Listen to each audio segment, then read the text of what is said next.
Avant d'entrer à Sciences Po, par simple en fait sentiment d'illégitimité, on a soudainement des questions complètement insignifiantes qui nous paraissent importantes. Le Book Club avec Philippe Robichon sur Beurre FM. Le Book Club de Beurre FM, l'émission qui parle des livres avec ceux qui les écrivent à ceux qui les lisent. Bonjour, bienvenue, bon week-end. Mon invité aujourd'hui s'appelle Abdelila Laloui. Bonjour et bienvenue. Bonjour. Vous êtes étudiant en deuxième année de Sciences Po. Ouais, c'est Vous ça. êtes président d'une association qui s'appelle Tous Curieux. Tous Curieux. Parce que vous préférez le mot curieux à cultiver. Oui, c'est ça. Ouais. Je préfère le mot curieux, curiosité, et c'est le terme qu'on emploie toujours auprès des élèves pour justement ne pas les effrayer et ne pas tomber dans cette caricature, malheureusement parfois, dans laquelle les élèves tombent, et ces idées reçues qui peuvent effrayer les élèves et les intimider. Donc la curiosité, c'est plus juste finalement. La curiosité, et aussi c'est plus juste aussi, puisque finalement cultiver, jauger la culture des gens, c'est pas finalement très, c'est pas ce qu'il y a de plus, je dirais, ce qu'il y a de plus intéressant. Le plus intéressant, c'est d'évaluer la curiosité des gens, la curiosité intellectuelle, et de ne pas positionner les individus dans la société en fonction de leur bagage, en fonction du type de bagage qu'ils ont. On est tous égaux face à la curiosité, on a tous cette capacité, et ça renvoie tout le monde à cette capacité simple qu'on a. Ah, vous n'avez pas l'air d'accord. Ah, c'est intéressant ça. Ouais. Être curieux, les enfants sont curieux de toute façon. Oui, mais après, on leur dit que la curiosité, c'est pas forcément un bon défaut, donc ils le voient de moins. Mais si vous arrivez à être curieux toute votre vie, c'est intéressant. Mais c'est un vrai sujet, on parlera de la culture tout à l'heure. Vous publiez votre premier livre, ça s'appelle Le basket et le costume aux éditions Lattès. C'est quand vous avez fait la promotion de votre association que vous avez été contacté pour écrire votre livre ? Oui. C'était évident, j'ai vu le truc et je me suis dit, lui, ça va pas durer avant qu'il l'appelle. Vous avez été démarché, j'imagine. Oui, c'est quelqu'un qui est venu voir, par plusieurs maisons d'édition pendant la période de médiatisation, effectivement. Mais j'avais, avant d'avoir ce portrait dans le monde qui a tout déclenché, l'ambition déjà d'écrire sans trop savoir la forme que le livre aura. Mais j'avais déjà un peu cette... Vous portiez déjà votre histoire, quand même. En tout cas, l'association a été créée à partir de mon parcours, et c'est ce que j'explique à chaque fois lorsque j'interviens dans les médias pour parler de l'objet de l'association. C'est à partir d'une frustration personnelle, sociale, que j'ai partagée avec ma meilleure amie Alia, qu'on a décidé de créer cette association, et qu'on a décidé de se rendre dans les établissements pour dire la culture, c'est aussi pour nous. Et donc finalement le livre est la suite logique en fait de tout ça. Et j'avais le sentiment que écrire tout ce que j'ai pu ressentir, toutes les difficultés que j'ai pu que j'ai dû surmonter pour accéder à cette chose simple, évidente de mon point de vue, qu'est la culture. Je pensais que ça pouvait être intéressant. D'ailleurs, c'est le cas. On a déjà pas mal de retours de personnes qui préparent notamment le concours Sciences Po, mais qui, de manière générale, ont un complexe dans leur parcours par rapport à la culture, à l'accès à la culture, qui m'écrivent et qui me disent qu'ils se reconnaissent beaucoup dans cette trajectoire. On va commencer cette émission par une citation d'André Gide. « Une chose ne vaut que par l'importance qu'on lui donne ». C'est une phrase qui a changé votre vie ou pas ? Je dirais que oui, ce n'est pas la phrase du livre qui a complètement bouleversé ma vie, mais comme toutes les citations que j'ai mis dans le livre, elle m'a changé, effectivement. Et, elle a eu un impact sur vous. Elle a résonné en tout cas. C'est ça, elle a eu un impact. Alors on ne sait pas qui l'a prononcé. Après on peut jouer, on peut jouer aux devinettes. Est-ce que c'est vous qui avez réécrit la scène pour la rendre, on va dire, plus romanesque à ce moment-là, et que c'est un autre moment, ça s'est passé à un autre moment, ou Non, elle m'a réellement été donnée par une personnalité politique que je ne cite pas, puisque qui a une cinquantaine d'années, qui est une ancienne ministre, ça, ouais. Et qui a vécu la même chose que vous d'une certaine façon. Ouais, sur qui, je donne pas plus de détails puisqu'elle voulait pas figurer dans le livre. Mais cette citation d'André Gide m'a vraiment été donnée à un moment particulier. Bon, effectivement, j'ai un peu mis en scène ce dialogue, et j'ai bien évidemment rajouté des éléments. Mais ce partage, en tout cas, est vrai. Pourquoi elle voulait pas être dans le livre ? C'est marrant ça. Bonne question. Je sais pas pourquoi. Je lui ai simplement demandé, je lui ai simplement écrit avant que le livre paraisse. Elle m'a dit qu'elle préférait, et donc j'ai préféré la cacher. Et aussi par souci aussi d'authenticité aussi, puisque la scène finalement, comme je le dis dans le début du livre, j'ai rajouté des éléments et le dialogue que j'ai avec elle n'est pas à 100% véridique, donc je préfère... je trouvais que ça allait dans le sens aussi de... Ça servait l'histoire. Ça allait dans son sens, voilà, ça servait l'histoire. Bien. À quoi le titre de votre livre fait-il référence ? Il fait référence aux inégalités sociales et économiques que j'ai dû me prendre en pleine face et que beaucoup de gens se prennent en pleine face dans leur accès, pas simplement à la culture, mais plus général dans leur accès à plein de choses, à l'émancipation sociale, à la culture, à l'éducation, aussi au monde professionnel. Et je trouvais que finalement, parce que c'est un titre ironique, et d'ailleurs... Les baskets et le costume, mais en fait ça fait référence aussi à un jour et à une question que vous êtes réellement posée, savoir comment vous alliez vous habiller le premier jour de votre rentrée à Sciences Po. Et cette fameuse question des chaussures, vous êtes obsédé par une question, c'est est-ce que je vais devoir m'acheter des chaussures ? Et quand on dit des chaussures, c'est des chaussures en cuir, des chaussures de monsieur. C'est ça qui aujourd'hui me fait rire, mais qui à un moment avant d'entrer à Sciences Po, par simple en fait sentiment d'illégitimité, de ne pas se sentir à sa place quelque part, on a soudainement des questions complètement insignifiantes qui nous paraissent importantes. Et c'est d'ailleurs pour ça que j'ai donné ce titre au livre, c'est que je voulais montrer à quel point on pouvait se retrouver dans des situations absurdes, mais quotidiennement. Et c'est intéressant aussi de voir que à chaque fois que je discute du livre avec des lecteurs, ils me donnent toujours une anecdote, eux aussi, mais un autre détail, un détail très précis de ce qui a pu les bloquer dans leur trajectoire. Donc j'ai eu le droit à un journaliste de Sud-Ouest qui me disait que à sa rentrée en Hippocagne, une camarade, le premier jour, lui avait sorti une remarque avec Bourdieu. Elle avait dit ça c'est très bourdieusien et lui ça l'avait complètement paralysé parce qu'il ne connaissait pas Pierre Bourdieu. Il ne connaissait pas Pierre Bourdieu et ça lui avait complètement gâché la rentrée parce qu'il s'est dit avec cette simple remarque et je trouvais ça intéressant qu'il me dise ça et que ça lui avait complètement paralysé, que ça avait gâché sa rentrée. Et aussi une dame qui était... Sur Bourdieu, vous auriez pu lui dire, mais tu sais, Bourdieu, c'est le gars qui est parti en Kabylie, faire des recherches et tout. Oui, mais ce qui est intéressant, c'est de se mettre à la place de la personne qui a le sentiment de se sentir complètement illégitime, de se sentir complètement incapable. Et c'est ça aussi, finalement, je ne sais pas si c'est le cas, mais c'est ça l'objectif du bouquin, c'est de dire que ces détails sont complètement insignifiants et qu'ils ne représentent rien, en fait, pour un jeune comme moi, comme pour un jeune étudiant en Hippocagne ou ailleurs. Sauf que le jour de votre rentrée à Sciences Po, il y a des gens très sympathiques qui ont voulu vous la gâcher, cette rentrée, et là, qui ont pointé du doigt votre illégitimité à vous et à tous ceux qui, comme vous, étaient rentrés à Sciences Po par un concours, alors je ne sais pas si c'est parallèle ou, vous voyez, mais par le CEP, comme on appelle ça. Oui, un concours parallèle, effectivement, la Convention éducation prioritaire qui a été mise en place il y a 20 ans maintenant. Ouais. Sciences Po va fêter les... Je rappelle que quand Karim Amlal était venu parler de son livre, il y a quelques années, un des premiers qui était rentré à Sciences Po par ce biais. Ah oui, d'accord, je ne savais pas qu'il avait fait ça. Karim Amlal, d'accord. Et effectivement, je raconte une scène dans laquelle les étudiants du syndicat l'UNI, sans se rendre compte de la violence que ça peut représenter pour un jeune de 18 ans qui arrive tout juste à Paris et qui arrive tout juste qui commence tout juste ses études supérieures. Donc des étudiants de deuxième année à l'UNI qui disent le seul et unique concours, c'est le concours classique, c'est la voie classique, c'est la seule qui donne la légitimité au diplôme. Et donc forcément, physiquement, on tombe de 10 étages et on se dit mais est-ce que j'ai réellement ma place à Sciences Po ? Et je pense que ça a été en première année il y a plein de détails que j'aurais pu aussi raconter qui m'ont complètement paralysé, mais celui-ci ça a été vraiment avec cet amphithéâtre qui commence à applaudir et à valider ce qu'il disait, ce discours. Voilà. Donc moi j'ai vraiment ressenti ça comme une approbation en fait de cette humiliation en fait. Et j'avais senti que certains de mes camarades aussi étaient gênés. Et les gens ne comprenaient pas ce qui se passait dans la salle. C'est qu'on avait fait rentrer des étudiants par une convention. On avait des étudiants qui avaient travaillé pendant 1 an, qui avaient beaucoup cru en ça. Toute leur famille était engagée. Il y avait beaucoup d'espoir là-dedans.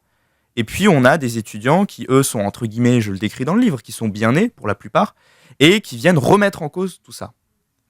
Et donc, pour répondre à ces choses-là, j'essaye de répondre à cette chose-là, à cette violence sociale par la logique des baskets et du costume, et en disant que finalement, on a à être tout simplement, on a à être comme on est, à prendre conscience de notre parcours, à prendre conscience de notre culture, pour affronter ces choses-là, parce que sinon on va jamais s'en sortir et on va toujours avoir des personnes rangées dans des cases, dans des stéréotypes, et on va pas avoir finalement de mélange qui peut être grâce à la culture, qui peut ressurgir grâce à la culture.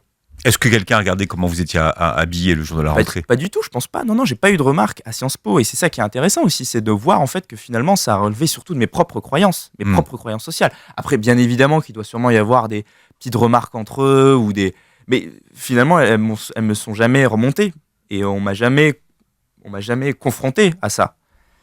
Et c'est surtout un sentiment en fait général, personnel, qui paralyse les étudiants. Aujourd'hui, vous avez fait votre place à Sciences Po ? Oui, je dirais. Vous vous sentez comment ? Je me sens, pour le coup, parfaitement légitime. J'ai plus du tout cette timidité avant de prendre la parole, savoir si je vais dire une bêtise ou pas. Je pense des choses, je les partage, et puis si le prof est valide, tant mieux. Sinon, tant pis, j'ai pensé une bêtise, mais j'ai plus du tout cette crise d'illégitimité intellectuelle tout le temps, constamment, avant de prendre la parole ou avant de dire quelque chose. Et en première année, c'était vraiment... constamment, quoi, et j'essaie de le décrire, ça c'est constamment, on a l'impression de marcher sur un sable mouvant intellectuel en se disant non mais là je suis pas capable, là j'ai pas ce mot là dans mon vocabulaire, etc. Et c'est interminable. Les courbes en économie, je m'en fous. Ouais, voilà, c'est ça, c'est que j'en suis complètement incapable, et puis il y a plein d'éléments qui rentrent en compte. Ouais. Et ça vous l'avez intégré finalement, à chaque fois vous avez fait reculer vos... C'est les croyances, effectivement, c'est des croyances limitantes. Oui, je pense, je me trompe peut-être, parce que je suis encore finalement qu'étudiant, j'ai 20 ans, et peut-être qu'en rentrant dans le monde professionnel, tout ça va ressurgir, ce sentiment d'illégitimité. Mais aujourd'hui, en tout cas, à Sciences Po, j'ai plus du tout ce sentiment d'illégitimité qui revient. Je me sens pleinement à ma place. Et j'arrive enfin à concevoir le fait que je suis un individu, et pourtant ça paraît évident, mais je suis un individu qui pense quelque chose, qui a vécu des choses et qui peut apporter quelque chose à cette école, qui va le dire et qui se confrontera aux autres. Avant, c'était, et je le décris aussi dans le livre, j'avais vraiment le sentiment que j'étais incapable d'affirmer quelque chose, comme les autres le faisaient. Et de passer à cette étape, c'est fondamental. C'est les cours d'éloquence ou de... C'est ça, voilà, les concours d'éloquence qui nous effraient, on se dit, ça, la mise en scène, ça a quand même des inégalités, quoi. On a l'impression qu'ils parlent parfaitement... et que c'est un jeu pour eux, alors que nous, ça nous terrifie, parce qu'on a l'impression de ne pas avoir le langage, qu'on a l'impression de ne pas avoir les bagages pour faire ça. On dit les codes aujourd'hui. Les codes. Est-ce que vous avez l'impression que Sciences Po, c'est une école où il y a des codes ?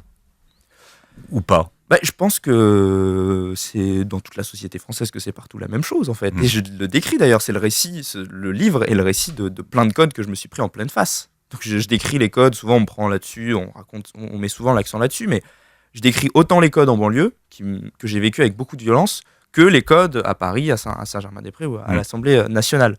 Mais ce que je veux dire dans tout ça, et si on fait l'équilibre, et ce qui est intéressant, c'est aussi de voir que en fonction de l'origine de chacun, dans le livre, on va plus souligner des codes. On va me dire, ah mais là, t'as un peu été sévère envers les bourgeois, ou ah là, t'as été un peu sévère envers les banlieusards. Mais je dis, mais je veux pas être sévère envers n'importe qui. Je raconte un récit, je donne un témoignage, et je dis simplement que c'est l'histoire en fait d'un mec qui voulait juste s'intéresser à des choses et qui s'est pris en pleine face les codes sociaux. Qui s'est pris en pleine face les codes sociaux de ses camarades en banlieue, comme les codes sociaux de ses camarades bourgeois, entre guillemets, à Sciences Po. Et donc, mais c'est parce que finalement vous étiez différent. Vous avez toujours, quand on regarde votre histoire, vous avez toujours été un peu différent dans les endroits où vous vous trouvez. Oui, c'est vrai. Et vous avez et l'histoire, elle continue aujourd'hui. Et vous avez toujours essayé d'avoir l'uniforme qui faisait qu'on vous voyait pas. C'est-à-dire que quelques années avant, c'était un survêtement que vous auriez mis à Sciences Po, quoi. Et donc l'histoire se répète, vous êtes différent à chaque endroit. Oui, c'est vrai, c'est juste. Ouais, j'avais jamais pris ça. Elle est marrante, votre histoire, d'ailleurs. Elle est très touchante. Mais c'est vrai, quand vous êtes à l'école, vous souffrez parce que vous êtes différent. Il y a juste un moment où vous allez à Créteil, et là, finalement, on a l'impression que c'est une parenthèse dans votre vie, où finalement, voilà, là, vous vivez votre vie, vous êtes tranquille, personne ne vous embête. Oui, non. Oui, si, effectivement. Mais c'est la première fois qu'on me fait cette remarque, et je trouve ça effectivement très juste, en fait, de prendre le point de vue, tout simplement, de la différence de votre différence. Mais je me rends compte aussi que de cette manière, je fais la promotion, en fait, j'essaye d'inciter l'intégration de cette différence de la part de tous. Mais vous avez essayé, à chaque fois, vous essayez de plaire aux autres, en fait, finalement. Ou ne pas vous faire remarquer. Ou plutôt, plaire aux autres en fonction de ma différence, en fonction de qui je suis. Ouais. Et ce que je déplore, en fait, c'est que je n'ai pas pu être, que ce soit en banlieue ou à Sciences Po, qui je suis véritablement. Et aujourd'hui, et c'est d'ailleurs pour ça qu'on a mis ce sous-titre Trouver sa liberté, c'est que à partir du moment où on arrive pleinement à prendre conscience de toute sa culture et de tout ce qui nous a façonné, on a le sentiment d'être libre en fait et d'être qui on est et de pas insister sur la différence. On vous a vu partout, vous avez une promo de star. Franchement, vous arrivez à Sciences Po et vous allez chez Ruquier. Et là, les choses étant bien faites, quel regard les autres portent sur vous? Est-ce que vous avez senti qu'à ce moment-là, les gens ont changé de regard? Bonne question. Je vous avoue que là, je m'en rends pas trop compte puisque Ruquier c'était ce week-end. Mais me suis effectivement rendu compte que C'est le Graal, hein, Ruquier aujourd'hui. Quand on a un bouquin à vendre, hein, Ouais, il y a la grande librairie et il y a Ruquier. c'est vrai que je sens quand même de la part j'essaye de me protéger un maximum, donc j'ai pas mal d'échos de mes proches, surtout de mes amis à Sciences Po. Mais ils sont super fiers de tout ça et ils voient surtout que c'est la consécration d'un combat que j'essaye de mener depuis que je suis arrivé à Sciences Po. En première année, j'arrêtais pas de parler de cette association à tout le monde. J'avais presque retourné Sciences Po pour que tout le monde, parce que ça me tenait tellement à cœur et ça continue tellement à me tenir à cœur que voilà, c'est un peu pour mes amis, pour mes proches, la consécration. Pour le reste, je réalise pas. Je pense que depuis le passage chez Barthès, quand même, chez Quotidien, il y a eu un changement. J'ai senti un petit décalage. Mais en tout cas, il y a surtout aussi. Ah oui, c'est vrai que Barthès, c'est plus. Moi, j'ai pas la télé. T'as raison, peut-être que Quotidien, c'est plus branché que Ruquier. Maintenant. Ouais, Quotidien, c'était plus. J'avais l'impression que ça a eu un plus gros impact. Mais c'est vrai que pour le livre, Ruquier, c'était quand même. C'était le Saint Graal. Ouais, effectivement, c'était l'émission à faire pour parler du livre. Alors, qu'est-ce qui compose la culture? Parce qu'en fait, finalement, qu'est-ce que ça veut dire avoir de la culture? Vous êtes déjà issu d'une culture qui est plurielle. Donc, maman, Kabylie, est née en Kabylie. Hein. Ouais, elle est née en Kabylie. Elle est d'où, votre maman? De la petite Kabylie, elle a grandi à Sétif. Mais ma famille est originaire de Ginzet, en Kabylie. D'accord, c'est où Ginzet? C'est à, je dirais, je sais pas, une centaine de kilomètres de Bjaya, il me semble, si je dis pas de bêtises. Bien. Vous connaissez la Kabylie un peu? Un petit peu, j'y suis allé, pas tellement, je suis allé 3-4 fois dans ma vie en fait, mais un petit peu par ma mère surtout qui nous en parle beaucoup et qui a une grosse attache encore à cette région. Ouais. Alors votre père d'origine algérienne mais né en France. Ouais, c'est ça. Qui retourne en Algérie à 16 ans et qui fait la rencontre de ma mère à 20 ans avant de venir en France. Ils se rencontrent en Algérie et ils reviennent. Alors chez vous, ce qui est bizarre, c'est la culture. Ça commence par la culture musicale parce qu'il y a vraiment la bande originale de votre livre. Un peu ringard quand même. Oh. Si on est cultivé, non, attendez, pour les bobos, ah non, c'est pas. C'est intéressant. Bah ouais, c'est intéressant. En fait, c'est vraiment la chanson française. Ouais. Mais de la bonne chanson française là. Ouais. Mais en fait, ce que j'essaye de démontrer avec ce premier chapitre, j'ai conscience que Mike Brandt c'est de la culture populaire et d'ailleurs dans toutes les émissions à chaque fois on me dit Mike Brandt c'est très populaire quand même, un peu en se moquant de moi. Mais l'intérêt du bouquin. Lui, il a une histoire incroyable aussi, le gars. Hein. Ouais, Mike Brandt. Oui, mais je connais pas très bien. Mais il est mort jeune. Il est mort. Non, mais c'est surtout, il a été découvert par Sylvie Vartan et par Carlos, qui était en train de faire un concert à Tel Aviv. Et il y avait un gars qui chantait avec une voix incroyable. Et c'est eux qui l'ont ramené en France. Ah, c'est drôle. Et le gars, il est venu en France, il parlait pas un mot de français. Donc, ils m'ont fait enregistrer Laisse-moi t'aimer, tous les tubes que vous écoutez aujourd'hui. Le gars, il parlait pas un mot de français en phonétique. Ah ouais, c'est drôle. Je savais pas. Et brisé par trop de succès, il est mort jeune, si ouais. Ah d'accord, je savais pas, je connaissais pas son. Et vous, c'est une chanson qui vous calme. Si on prend par exemple Laisse-moi t'aimer, vous dites que votre père serait pas votre père sans Laisse-moi t'aimer, et c'est quelque chose qui vous a transmis. C'est ça. Ce que j'ai voulu démontrer en fait, tout simplement, et c'est pour ça d'ailleurs que j'emploie ce ton très très naïf au début du livre, et j'espère que les gens ressentent la progression dans le livre. Voilà, j'intériorise, mais qui a quand même une constante, c'est que j'intériorise toujours la culture comme un enfant en fait. Et effectivement, dans cette voiture, j'ai pas choisi, c'est ce que je dis, j'ai pas choisi d'être dans cette voiture, j'ai pas choisi d'avoir ce papa qui écoute Mike Brandt, et c'est ça qui fait que Mike Brandt fait partie de votre patrimoine familial. Ouais. Au-delà de mon patrimoine familial, mon patrimoine personnel, culturel, et j'intériorise ça comme de la culture parce que cette musique, cette chanson a été mêlée à plein de choses. À mon voyage en Algérie, elle répond à plein de choses dans ma vie. Et que ce soit populaire ou pas, on s'en moque. Toujours, on me renvoie à ce débat de culture dominante, culture populaire, hiérarchisation des cultures. Et avec ce livre, je dis tout simplement, non, mais c'est pas une histoire d'une musique plus sophistiquée qu'une autre, la musique classique. Et c'est intéressant parce que j'avais fait une interview pour Notre-Dame, la radio Notre-Dame de Paris. Oui, Notre-Dame de Paris, je crois. Non. Ils ont enlevé de Paris. Non, oui, Radio Notre-Dame. Radio Notre-Dame, ouais. Et je sentais que l'animatrice me titillait un peu sur le fait que la musique classique, c'est quand même quelque chose de très exigeant, qu'on ne peut pas, que n'importe qui ne peut pas écouter ça, il faut avoir un certain nombre de bagages. Et moi, j'avais simplement envie de lui dire, mais si cette musique classique se retrouve dans ma voiture, que je ressens des choses, laissez-moi le faire tout simplement comme un enfant et écouter ces choses-là et me renvoyer à moi-même, renvoyer à des sentiments, à des choses, à des sensations. Et finalement, c'est pour ça que je finis par appeler ce livre Les baskets et les costumes. C'est qu'on est tellement dans une logique on a l'impression tellement de toujours être éloigné de l'essence même, en fait, de la culture et de ce truc évident, spontané qu'est la culture, qu'on a toujours l'impression de devoir se justifier. Mike Brandt répond à un moment dans ma vie et m'accompagne encore aujourd'hui. Et aujourd'hui, on a gardé Mike Brandt, mais il faut pas être réducteur parce qu'on est entre Ait Mengele et Mike Brandt, on est entre Lynn Monty et Lily Boniche, ouais. On est entre Raled et Kerry James. Ouais. Donc tout ça fait une culture musicale qui est pas la culture musicale de tout le monde, mais c'est votre culture familiale. Bien sûr, mais qui aussi est accompagné de Bach dans le livre, de René Magritte et de plein d'une culture plus dominante, on va dire.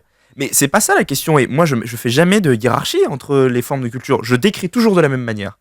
Que ce soit devant le tableau de Magritte, au Centre Pompidou, dans la voiture en écoutant Mike Brandt ou devant Lettre à un jeune poète, je décris toujours le même processus, de la même manière. Et c'est volontaire, et je suis toujours très naïf dans mon rapport. Et ce qui est intéressant de voir, c'est que, voilà, en fonction de chaque individu, en fonction de sa position, on va adopter justement une position soit de domination, soit là Rilke c'est un peu compliqué, ou Mike Brandt c'est ringard, mais c'est pas la question, c'est pas ce que j'essaye de soulever avec le livre. Ce que j'essaye de décrire, c'est le rapport. C'est ringard, mais dans les soirées années 70, tout le monde chante et connaît par cœur, donc il fait le feedback très bien. Donc vous voyez, parfois. Ouais, mais ce qui est dommage, c'est que voilà, on souligne pas ce rapport-là qu'on a tous avec, que ce soit avec Mike Brandt ou n'importe qui d'autre, mais avec la musique de manière générale et la musique populaire. Vous parliez de Rilke. Il n'y a pas de préface dans votre livre ? Non, pas de préface. Et est-ce que vous l'avez envoyé à Amélie Nothomb ? Pas encore. Avec une jolie dédicace. Il faudrait qu'on lui envoie. Question de budget, chez Lattès, ils ont passé l'argent. Il ne faut pas lui envoyer parce que c'est un auteur, Albin Michel. On va lui, en sortant, on lui en enverra un. Non, mais c'est important, mais c'est vrai que je pense qu'ils l'ont déjà fait, mais je vais quand même vérifier. Il faut mettre une dédicace. Ouais, c'est super important, mais c'est vrai qu'elle a quand même, pour le coup, c'est pas exagéré de dire ça, mais elle a quand même changé quelque chose d'un très important dans ma vie, quoi. Elle m'a permis de rentrer dans ce qui aujourd'hui m'accompagne tout le temps, la littérature, quoi. Et on a vraiment l'impression... Alors comment il faut expliquer à ceux qui n'ont pas vu les épisodes précédents qu'un soir, vous traîniez devant la télévision ?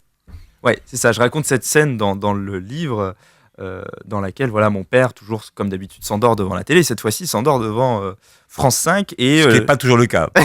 C'est un passage censuré du livre. Et effectivement, là, il s'endort devant la grande librairie. Et comme d'habitude, je vais le voir dans le salon pour le réveiller et je tombe devant cette émission dont le titre me percute et m'appelle. Le titre était « Les 20 livres qui ont changé votre vie ». Donc il faisait un sondage des livres qui avaient changé la vie des téléspectateurs et j'ai trouvé ça tellement... pour le coup, je pense que dans le livre, c'est ce qui a le plus attisé ma curiosité.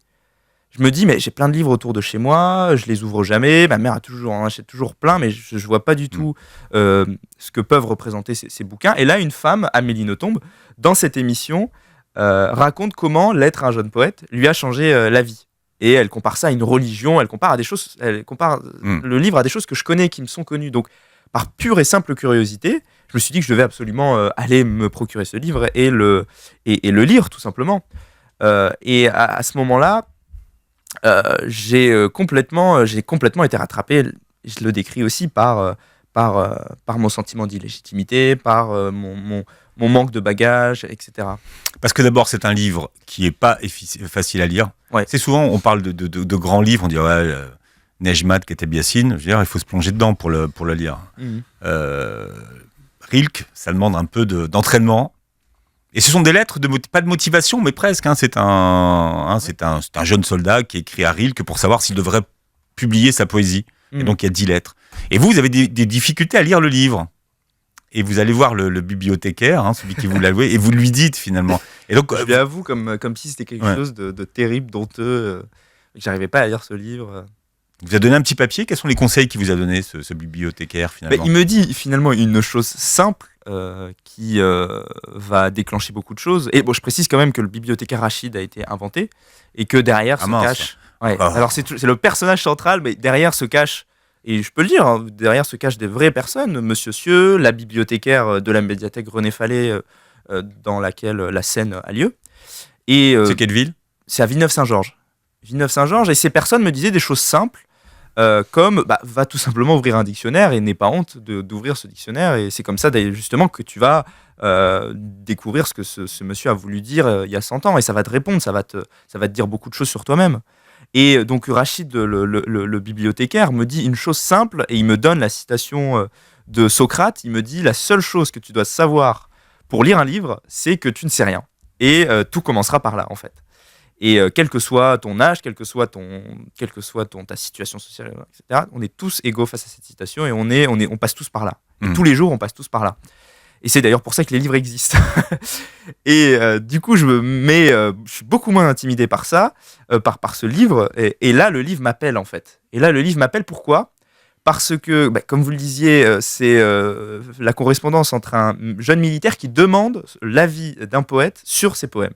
Et lui, il ne veut pas lui donner. Et lui, et justement, et ça c'est la réponse, c'est quand même une réponse incroyable pour un jeune de 16 ans, 17 ans qui n'a pas confiance en lui, c'est que lorsqu'on demande une approbation de la part de l'adulte, ce qui dans la société est le cas tous les jours en fait, c'est que j'attends toujours l'approbation de mes parents, j'attends toujours l'approbation des professeurs à ce moment-là, et finalement je réfléchis jamais par moi-même, donc je me dis, est-ce que là j'ai le droit de penser ça, est-ce que j'ai le droit de faire ceci comme ça, et finalement on se rend compte qu'on a... Et là, Rilke, qui lui donne cette réponse et qui lui dit la seule chose à faire, c'est de rentrer en soi-même et de s'écouter. Et là, pendant les 10 lettres, il développe cette idée pour s'écouter soi-même, réfléchir par soi-même, et surtout se donner confiance, en fait, avoir confiance en soi. Et ce qui est intéressant, c'est que j'ai tout de suite traduit les conseils qu'il donnait pour l'écriture de ses poèmes comme des conseils de vie, en fait. C'est la production artistique, la production d'écrits, en fait, qui relève de sa propre intelligence. Et je me suis dit que voilà, ce questionnement-là renvoyait à ma propre vie et à ma propre manière de me considérer, de parler aux autres, de réfléchir, etc. Et donc j'ai adapté toutes ces lettres à moi-même, et je les relis toutes les semaines, enfin toutes les semaines j'exagère, mais je suis toujours envoyé avec ce que je vis encore, toujours envoyé à ces lettres. On a un scoop, Rilke, c'est un livre de dev perso. De dev personnel, voilà, c'est ça. Oh, ouais. C'est vrai, mais moi j'ai toujours, quand je fais les interventions pour Tous Curieux, l'association, je dis toujours que Lettre à un jeune poète était un livre de développement personnel et pas un classique, parce que ça vraiment. Et je me souviens que j'avais fait mon écrit de français sur Lettre à un jeune poète que j'avais lu 2 mois avant, donc c'était le seul bouquin que j'avais lu et j'ai pu faire mon écrit en classe de première. Et j'avais dit effectivement que que je considérais ça comme un livre de développement personnel, et j'avais rebaptisé le livre Lettre à un jeune homme, et pas un jeune poète, un jeune homme tout simplement. Vous voyez où dans 10 ans ? Bonne question, je sais pas du tout, je me pose pas trop la question. J'aimerais bien continuer à écrire, aussi continuer à travailler pour l'accès à la culture avec Tous Curieux, voir comment les choses se développeront. Oula, j'ai du mal, se développeront. Allez-y. Comment les choses vont évoluer. Ouais. Comment les choses vont évoluer, voilà. Mais je me pose pas trop la question. Non, vous n'avez pas de plan de carrière? Non, pas du tout, non. Bon, certainement pas en politique, j'espère, je dis ça se trouve dans 10 ans, je vais finir... mais certainement pas en politique pour le moment, je trouverais ça dommage. Mais voilà, je me laisse aller, et puis j'essaye de répondre aussi à ce que j'ai envie de faire sur le moment. Enfin, aujourd'hui, un livre, dans 10 ans, peut-être pourquoi pas un film, ou chanter, ou j'en sais rien. Tout est possible. Tout est possible, ouais. Le parcours de votre père est inspirant, en fait. Vous vous rendez compte maintenant que lui, quand même, il a créé sa propre boîte, il a réussi dans sa boîte. Dans quelles conditions est-ce qu'il est amené, d'ailleurs, à créer sa propre boîte ? Il crée sa boîte après, justement, après être parti de Lille.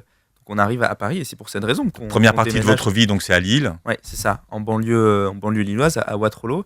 Et ensuite, on arrive à Paris parce que. À Valenton. À Valenton, pardon. Ouais. C'est pas Paris. Hein. Ah oui, c'est vrai, à Valenton, dans le 94. Et effectivement, je lui pose cette question. Je lui dis, mais pourquoi, en fait, tu as voulu partir et créer ta propre boîte? Et il me répond cette chose. Et je me rendais pas compte à ce moment-là de la violence que ça représentait et que mon père vivait au travail, surtout. C'est que. Il me parlait pour la première fois de racisme, et qui me disait qu'il en avait marre de pas se sentir considéré dans son travail et de devoir toujours rendre des comptes aux autres à cause de son origine. Et sa révolution sociale, comme je décris dans le livre, c'est d'avoir monté sa propre boîte. Alors qu'est-ce qu'il fait comme métier votre père? Mon père est frigoriste. Ouais. C'est vrai qu'on l'entend tout le temps dans les médias, vous êtes fils de frigoriste. Frigoriste, bon. Bah ouais. Souvent, il est frigoriste, ouais, il travaille dans le domaine du froid, donc il fait des chantiers, voilà, pour des restaurants. Il installe des cuisines, des frigos, les clims, etc. Voilà. Donc, voilà. Mais il a réussi aujourd'hui. Il a réussi et il a réussi à son sens, quoi. Il a réussi, il a fait ce qu'il avait envie de faire. Et moi, ce que je décris dans le livre et le problème que j'essaye de soulever, c'est pas que être frigoriste c'est pas bien, c'est nul et qu'il faut faire de grandes études. C'est pas du tout ça. Les médias d'ailleurs essayent toujours de me ranger dans ce discours-là et ça m'agace parce que. Et d'ailleurs, Laurent Ruquier avait. Les chroniqueurs de Laurent Ruquier ont bien soulevé ça pendant l'émission samedi en me disant mais finalement vous êtes le petit jeune de banlieue qui a réussi, est-ce que ça vous agace pas un peu qu'on vous donne cette image-là? Et c'est vrai que que j'ai pu dire enfin pour la première fois que ça me dépasse, qu'on essaye toujours de me ranger en fait dans ce modèle de la société, ce modèle de l'excellence que je veux pas du tout dont je veux pas du tout faire la promo en fait. Je veux tout simplement dire que mon père avec ses choix et avec son énergie. Votre père a créé sa boîte parce qu'il trouvait que dans sa boîte, si j'ai bien compris votre livre, il n'avait pas les mêmes égalités de chance que les autres, ses collègues. Donc il en avait marre, il en avait marre de travailler pour les gens. Voilà. Il dit je vais travailler pour moi au moins. Ouais, bien sûr. Ouais, ça c'est pour ce qui est de mon père, c'est ça. Mais moi je décris quand même le fait de. C'est souvent sur ça qu'on me reprend, c'est qu'on me dit souvent, voilà, vous vouliez faire comme votre père, être frigoriste, et maintenant vous faites Sciences Po, un peu le storytelling, le réussite, alors que c'est pas du tout ce que je veux dire. Enfin, je veux dire juste que, enfin, je veux pas du tout, je veux pas du tout je veux pas du tout dire que faire frigoriste c'est pas bien socialement, etc. C'est pas du tout mon but, et de dire qu'au contraire. Même si vous aviez fini par épouser vous d'une certaine façon à un moment donné parce que c'était commode. Vous avez épousé cette idée de dire plus tard je serai frigoriste. Voilà, en fait, ce que j'essaye de décrire, c'est comment, dans la tête d'un jeune en France, en banlieue, on peut le laisser croire et être convaincu qu'il doit qu'il y a un certain nombre de métiers qui ne lui sont pas accessibles et que d'autres sont beaucoup plus accessibles pour lui. Et j'essaye de le décrire dans le bouquin. Je dis, mon père est frigoriste, j'ai pas d'autre choix en fait. Il y a rien de plus. Et quand on vous demande évident. Pourquoi, vous dites ça gagne pas si mal. Ça gagne pas si mal et je sais pas quoi faire d'autre. Comme si et je dis comme si l'inégalité coulait dans mes veines en fait et que je devais m'y habituer et que j'avais pas à faire autrement. Et cette professeure de français qui me dit Sciences Po, pourquoi pas, est-ce que tu connais? Tout de suite j'ai l'impression que c'est pas possible, que c'est inaccessible. Et en fait je me rends compte que c'est à 40 minutes de chez moi, que j'ai tout à fait les moyens de le faire. Je dis pas forcément les bagages, mais les moyens, puisqu'il y a une convention à Sciences Po. Donc j'ai tout de suite l'impression que l'école se rapproche de moi. Comment elle vous a vendu l'idée? Elle m'a tout de suite dit que c'était une grande école, elle m'a tout de suite présenté Sciences Po en fait sans mauvaise foi. En me disant aussi que voilà les présidents avaient fait ça et que c'est une grande opportunité. Mais même à ce moment-là, je me rendais pas trop compte et j'ai un peu la tête dure en face d'elle et je le décris dans le livre. Je me dis c'est pas fait pour moi de toute manière. Encore une fois, comme si j'avais intériorisé le déterminisme social. Et je finis quand même par tenter, encore une fois, par curiosité, et me dire que j'ai rien à perdre en fait. D'accord, mais vous le préparez quand même. Je le prépare, bien sûr. Il y a une préparation. Oui, je le prépare, oui. Et j'ai mis. Pour moi, c'était vraiment. Ça représentait vraiment un énorme enjeu, Sciences Po. Et je m'y étais mis à 100%, quoi. Alors, qu'est-ce qu'on vous a demandé d'apprendre pour préparer ce fameux examen pour entrer à Sciences Po? C'est quoi? C'est une forme de culture prête à penser? C'est les 10 livres qu'il faut avoir lus, les 10 peintres qu'il faut connaître, les 10 morceaux de musique classique qu'il faut avoir? Qu'est-ce qu'on vous fait apprendre finalement? Une espèce de culture prête à penser? Je dirais qu'on nous incite plutôt à acquérir des habitudes culturelles. J'avais presque envie de dire sociales, mais oui, c'est le cas en fait, des habitudes sociales. Donc aller au musée, aller au théâtre. Et je me bats contre ça en fait, contre cette réponse spontanée que La poésie que j'ai d'Ait donnée. Menguellet, on s'en fout en fait. La poésie de D'Ait Menguellet. Ah oui.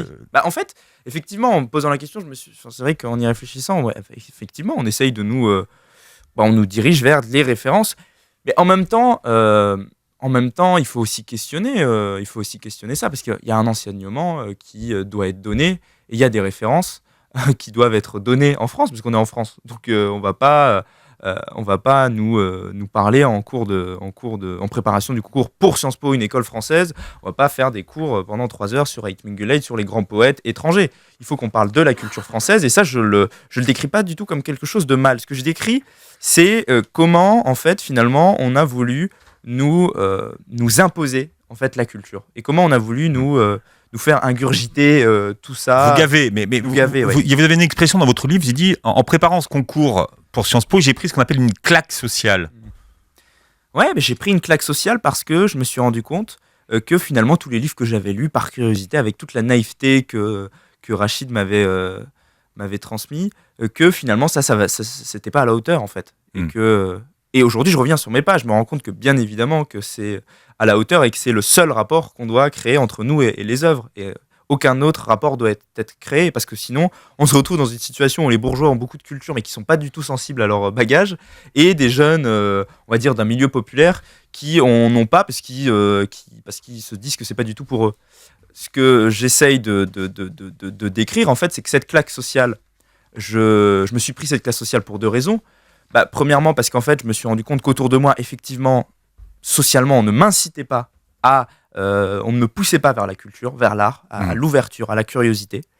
Et deuxième chose, c'est que j'avais le résultat en fait, c'est que j'avais pas du tout intériorisé assez de bagages culturels, et que j'étais finalement certes curieux, que j'avais cette curiosité, mais que je ne la pratiquais pas assez dans la semaine, que je la pratiquais pas assez dans mon quotidien. C'est comme ça qu'est née l'association Tous Curieux. Ouais, c'est ça. À ce moment-là, À ce moment-là, on crée l'Assemblée des Curieux, pardon. Il y a 3 ans, voilà, on avait créé l'association sous le nom de l'Assemblée des Curieux, et on avait cet objet tout simple avec nos propres mots, les mots d'élèves de terminale, qui était de dire tout simplement que c'était notre droit le plus simple de s'intéresser à tout ce qu'on a autour de nous et de dire ce qu'on en pense, sans qu'une professeure ou qu'une approbation intellectuelle du dessus tombe sur nous en l'attendant. On se dit, on va parler de Flaubert, de Kerry James, de Vivaldi sans avoir honte de tout ce qu'on dit, dans un amphithéâtre, sans professeur, sans surveillant. Et là, on a réussi, je pense, et c'est d'ailleurs pour ça que finalement, c'est quand je suis ramené à ces interventions-là que j'arrive à tenir en me disant, la réalité est là. C'est qu'on a réussi à créer, avec la création de cette association, à rétablir le rapport entre nous et l'art et la culture. Le vrai rapport, pas un rapport social, pas un rapport pour accéder à un concours ou pour pouvoir briller en société le soir à table ou quoi que ce soit, mais le rapport de l'enfant qui veut dire ce qu'il pense de Flaubert, de Kerry James, de l'individu à l'œuvre, en fait. Bon, on termine avec Lily Boniche. Vous l'avez mérité, vous avez bien parlé. Quelle est votre chanson préférée de Lily Boniche ? Alger. C'est avec Alger que j'ai découvert Lily Boniche. Qu'est-ce que vous aimez tellement chez lui ? Parce que j'ai réécouté la version de Lynn Monty, que je ne connaissais pas, d'Alger, qui est bien aussi. Hein. Bon. Mais ma préférée reste quand même celle de Lily Boniche. Alors, en fait, pour être honnête, donc j'ai découvert Lily Boniche justement première, terminale, pendant cette période où je découvrais beaucoup de choses et où justement je stimulais ma curiosité. Et alors Lily Boniche incarnait un truc quand même, et c'est ça qui est important, c'est que Lily Boniche fait de la musique franco-arabe. Enfin, j'avais lu ça, il fait de la musique franco-arabe, français et arabe.